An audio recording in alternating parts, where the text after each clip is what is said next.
Good afternoon. Welcome to the Midday Mull for Monday the 22nd of January. Load shedding again necessitates that I move outside, and this beautiful sunshine in the garden gives light, but we have the noise of the neighborhood as well. However, we will continue. With McShane, we're working our way through Acts, and today we read chapter 22. In chapter 21, Paul had gone to Jerusalem and was wrongly accused of bringing Gentiles to the temple. So a crowd gathers, there's an uproar. The commander of the garrison goes down and rescues him, and as he's about to take him into the garrison, Paul says, "Oh, can I just speak to the crowd?" He speaks to the commander in Greek, and then he speaks to the crowd in Aramaic, and as they hear him speaking in Aramaic, they say, "Oh, we can listen to him."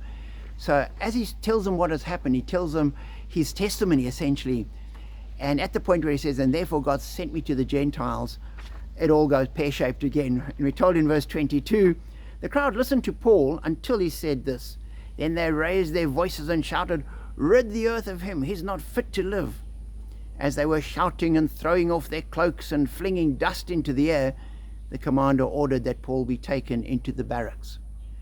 And I just this wonderful picture of this crowd of people, the Romans standing there, and then just suddenly everything goes berserk, and people are throwing their cloaks about and throwing dust into the air. And now clearly the dust must have been very dusty. I've driven on some dust roads where it's a bit rough, and I've driven on others where you look in your rear view mirror and there's a massive cloud of dust hanging in the air.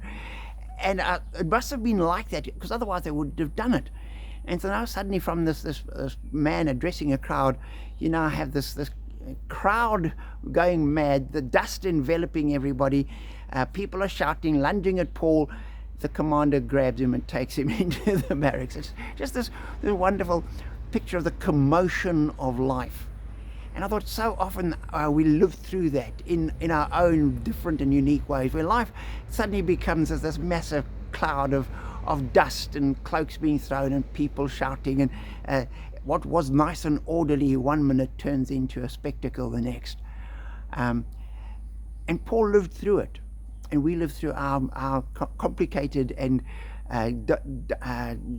divergent lives where we seem to be going all over the show. And yet at the end of it, God's working. And so be encouraged as you're enjoying the crocodiles. The wood hooper is making a noise. But as we walk with God through our lives, it doesn't matter that there's a bit of a mess. God is still there. God can still work. God can still glorify his name, as he did with Paul. So be encouraged by that thought, to know that we are blessed.